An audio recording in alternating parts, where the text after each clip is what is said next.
Hey everyone, this is Angela from Bake It With Love, and today we're making our marshmallow fondant. You will need 16 ounces of marshmallows. The small ones work better, they melt faster, but I have large, so that's what we're using. 16 ounces nowadays is not one package. You need one package plus about 2/3 of another package, because this is 1 10-ounce and then part of another package. 2 pounds of your powdered sugar, sifted. You can sift it by hand, whatever way you want to. Remember that you can also sift it in a food processor. That's really the fast way.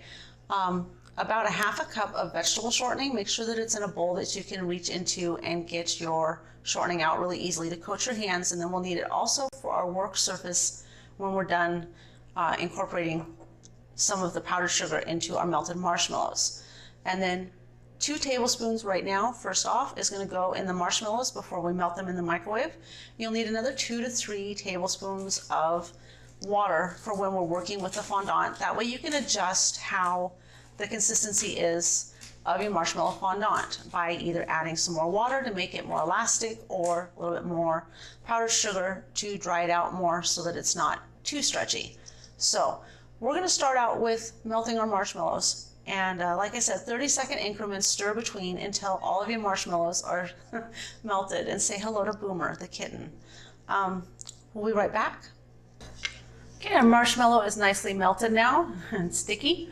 We're going to add about 3/4 of our powdered sugar into the bowl to mix in. And we're wishing for a larger bowl. And just fold your powdered sugar into your marshmallow here without overflowing. And yeah, you're gonna make a mess. It's okay. And just keep folding until you have most of that powdered sugar incorporated into your marshmallows that's melted. Now, we're showing this in the bowl method. You can do this in your stand mixer too, which is a lot easier and saves a lot of time. But at this point, I have most of it incorporated into it. A little bit of dry powdered sugar at the bottom there. And I'm going to get my work surface ready to turn this out onto, and we'll incorporate more of the powdered sugar. So let me clean up my spot here a little bit, and I'll be right back. Okay, we're going to start off with our vegetable shortening and coat our work surface as well as our hands pretty liberally. So if you don't have a granite or like marble type countertop, a pastry mat is going to work just fine here. Or a fondant mat if you have it, which is basically a pastry mat anyway. At this point, there's no such thing as getting too much of your vegetable shortening on the countertop. Okay, use your greased hands to get the fondant beginnings out of the bowl. It's slippery.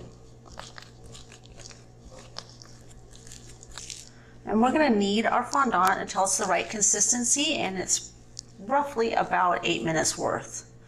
Adding more of our powdered sugar into the center over the top, and then we'll fold over it. Okay, we're going to add some more of our powdered sugar over the top of our fondant here. And start kneading that in, and remember to use your vegetable oil here, use your shortening on your work surface as needed to keep the fondant from sticking.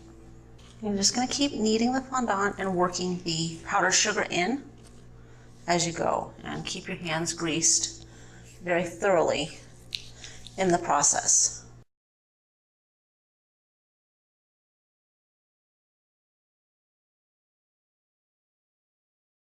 Okay, we're starting to see our fondant come together, but it's still very, very stretchy, and we don't want it that stretchy. You want to be able to pull it out about 2 inches and have it break. So we need to keep kneading it right now with a little bit more of our powdered sugar. And as you're getting closer, you can reduce the amounts that you add to knead in. And if you end up with fondant that is too dry, you can add some more of the water, which is why we have it sitting here while we're doing this, so that it can be adjusted really easily while we're working our fondant. And at this point, as our fondant's starting to dry out and get stickier, you can use more of the powdered sugar on your work surface instead of the vegetable shortening.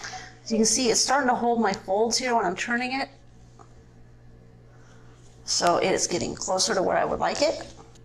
It's still too stretchy because it's about 4 or 5 inches before it's actually gonna break there.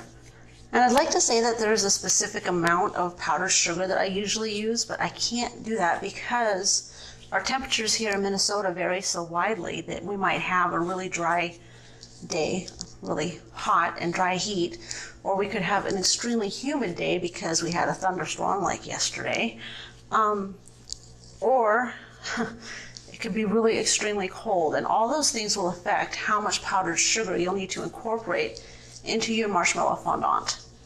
Now, not only should you start to see your folds hold and shape there, but also when you stretch your fondant, you want to have it be a little less sticky. There.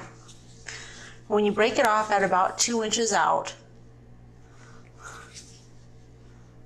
that's where you want it. And I like my fondant just a touch more wet than a lot of people. So I'm gonna roll it here just a few last times and get it ready to store.